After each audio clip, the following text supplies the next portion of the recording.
喂，hello 啊，Kenny，你好啊，你好啊，早晨，大師，早晨各位。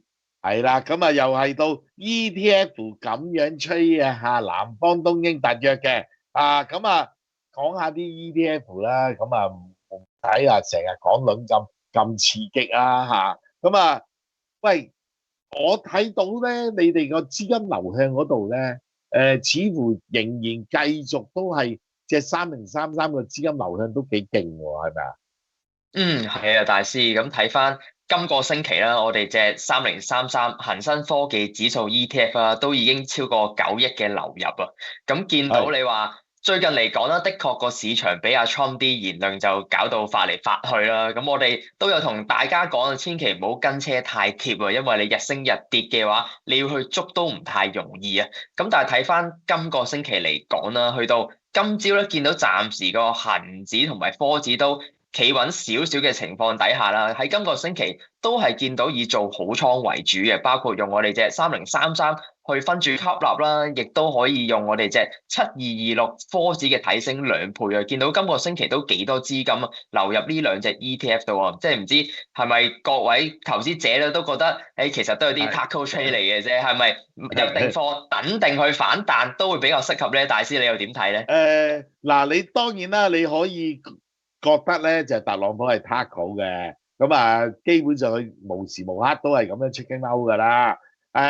但係咧，我覺得就最重要一樣嘢就係話，譬如話以3033嚟計咧，佢10月頭嘅時間咧個高位咧做過6個6嘅，咁而家咧就回落翻嚟啦，咁啊而家大約5個8毫幾啦，咁啊最低係5個6啦。其實嗱，如果以一個中長線嘅部署，特別係部署啲 ETF 嚟計咧，其實我覺得分段吸納咧係一個好好嘅策略嘅。咁所以咧，而家由高位回調咗大約十幾廿個 percent 嘅時間咧，咁啊理論上咧，而家呢啲位開始部署買第一注嘅3033咧，其實我覺得亦都係不失為一個好嘅辦法啦。因為始終咧，我覺得就個大市升咧，一定以科技股為主力嘅。嗱，如果個市要升嘅話，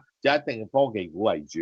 當然，而家進行緊個調整浪嘅時間咧，我哋未知個底係幾深，但係你用分段吸納嘅方式而且用 ETF 嘅方式咧，起碼嚟講咧，我覺得就安全啲咯。所以3033咧，我就覺得係可以買嘅。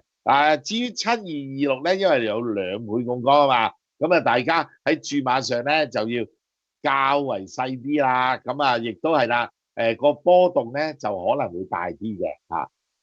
係啊，咁你話即係除咗外圍方面，我哋都繼續留意住阿特朗普有咩講啦。咁但係同埋最近咧呢個星期內地方面咧都係舉行緊呢個4中全會啦。我哋亦都會唔會係啊。期待有更多可以刺激市場嘅一啲新政策啦？咁你見到睇翻 A 股今日嚟講咧，上證又都企得穩喎，即係比起我哋恒指同科指呢排跌咗好幾個交易日，反而內地方係。面咧今日創業板都唔錯，咁所以睇翻我哋一啲 A 股嘅 ETF 啦，例如創業板嘅3147，同埋我哋有隻科創503109啊。咁當然創業板會企得穩少少啦，但係如果呢啲嚟講，呢啲關於芯片同埋半導體嘅相關 ETF 啦，如果嚟緊多一啲政策推動翻成個科技發展啦，我相信都係會受惠嘅。咁3109啊，科創50，大家都可以留意住啊。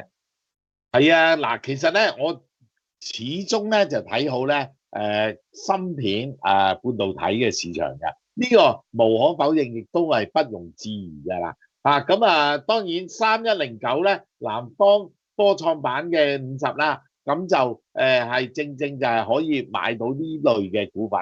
嗱，當然而家暫時嚟講咧，個勢頭咧就係弱咗啲但係亦都係啦。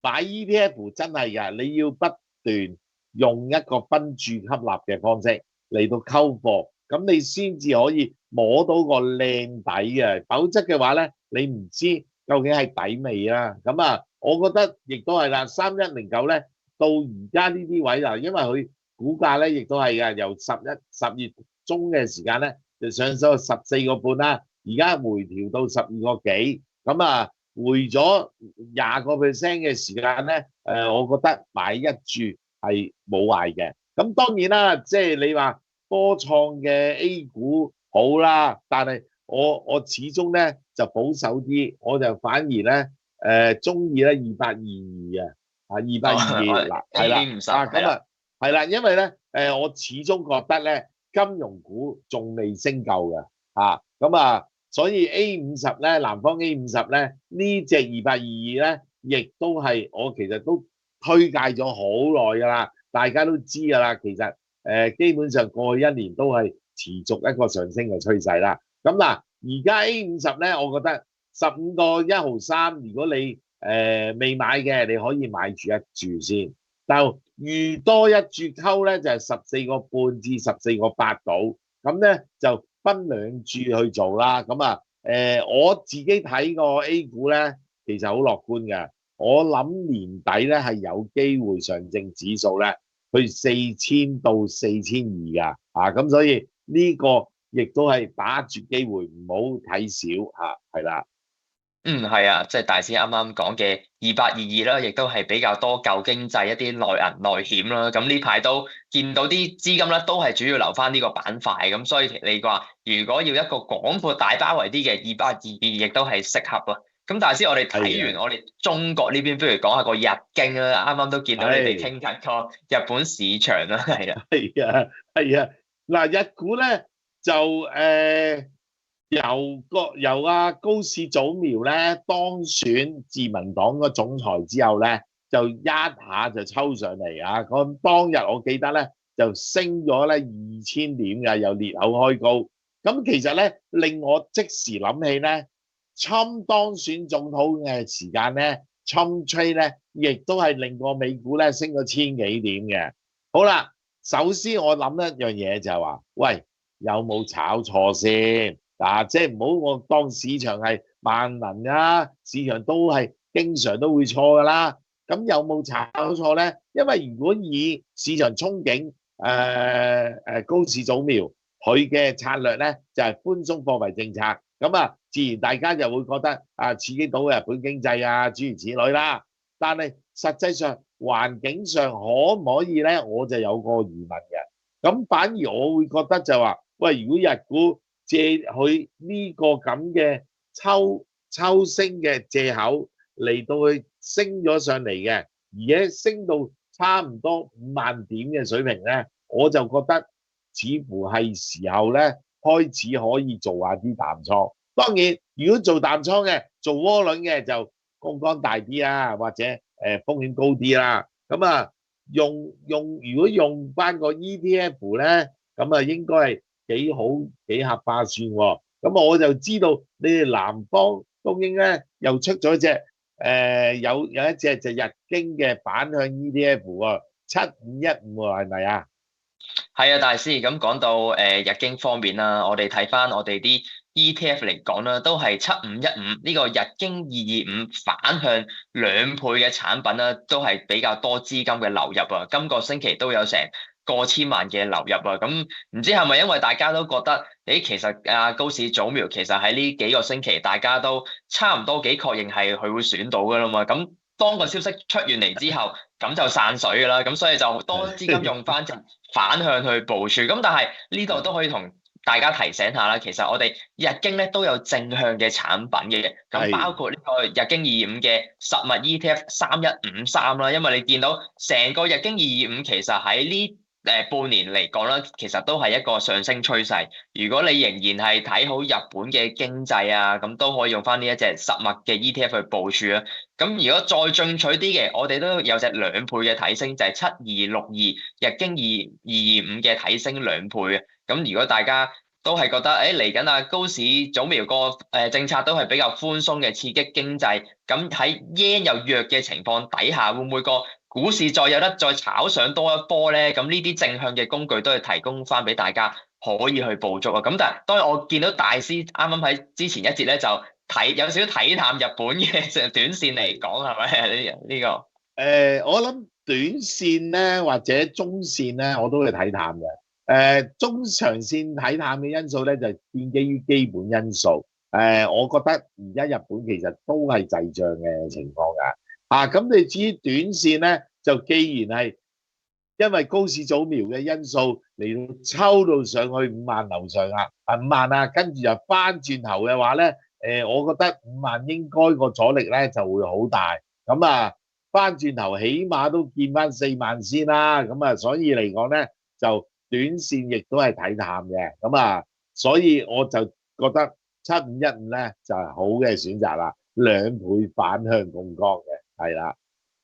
係啦，咁講咗日經之後啦，其實今日都想帶隻新產品俾大家啦，就係我哋最新推出咧有隻SK 海力士一個韓股嘅槓桿產品7709啊。咁如果大家有上我哋官網嘅話啦，其實第一版都已經見到呢一隻最新產品啦。咁我好快介紹一下啦，其實 SK 海力士咧就係一間咧韓國其中最大嘅記憶體供應商啊，同 Samsung 一樣啦，都係有參與到早前 OpenAI 嘅一個星際之門大計劃啊，亦都係提供呢啲記憶體芯片啦，俾去美國唔同嘅科技巨企啦。因為始終你話喺成個 AI 浪潮底下啦，其實市場上對於一啲記憶體嘅芯片嘅需求係非常之大啊！咁你知道韓國一向呢一方面亦都係強項啊，咁加上有 OpenAI 嘅加持啦，咁呢一類 Samsung 同SK 海力士咧都係受惠。咁我哋喺香港市場上啦，Samsung 我哋有7747提升2倍嘅產品啦，SK 海力士7709啊。咁如果大家覺得喂呢排騰訊巴巴又落翻嚟嘅時候冇乜彈嘅跡象底下，會唔會係將啲資金分散下其他亞洲市場啦？咁我覺得韓國嘅科技股亦都係值得大家留意嘅。咁大家亦都可以繼續睇住我哋呢隻7709啊，喺今個星期都有超過差唔多接近成億嘅流入啦，已經。係啊，咁嗱，即係如果大家覺得亞洲區嘅芯片有佢嘅繼續嘅發展嘅空間咧，咁大家可以留意下呢隻7709啦，咁但係就咁講喎。如果你話美國嗰邊咧，反而就 NVIDIA 咧就11月公佈業績啦。咁我就覺得 NVIDIA 咧反而係可以沽得嘅喎。你一直我都好捧場你哋嗰隻7388咁7388嗱，當然啦，今日升少少啦。最主要嚟講咧就係話NVIDIA 其實已經而家中國嘅訂單咧已經接近0㗎啦。咁所以咧，就算佢出呢個業績唔係太大影響都好，再嚟緊嘅業績咧就應該預期係會差嘅。咁而家你仲係喺180蚊嗰啲水平嘅時間，咁理論上應該唔沽佢都唔係人啦，係咪啊？係啊，即係7388資金流入近期有冇咩特別啊？係啊，最近講到 Nvidia 嚟講啦，資金的確係做翻啲反向即係超過有400-500萬嘅流入去7388嗰度啊。咁你話 Nvidia 嚟講，的確最近個股價就比較平穩嘅，即係又唔升又唔跌咁樣。如果大家睇淡去中國嘅出口，都可以用翻隻反向嘅7388去睇淡翻 Nvidia。而最近 Tesla 反而就多資金流入正向嘅7766啊，咁大家都可以留意住啊。好啊，嗱，咁時間真係差唔多啦，真係快樂嘅時光過得好快咁係時候咧又要講拜拜啦。嗱，咁下個禮拜3我哋又喺呢個 ETF 咁樣吹度再同大家見面啦，好嘛？好啦，拜拜 Kenny。好，拜拜各位，拜拜。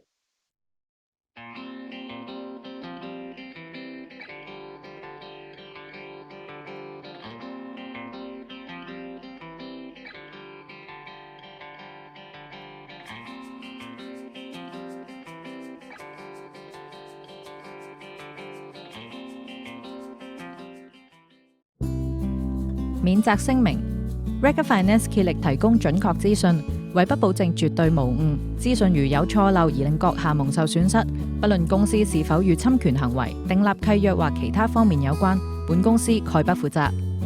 同時 Rega Finance 所提供之投資分析技巧與建議，只可作為參考之用，並不構成要約、招攬、邀請、誘使任何不論種類或形式之申述或訂立任何建議及推薦。讀者務請運用個人獨立思考能力，自行作出投資決定。如因相關建議招致損失，概與 Rega Finance 主持、嘉賓、編輯及記者無關。同時 Rega Finance 所有節目或資訊相關內容屬作者個人意見，並不代表 Rega Finance 立場。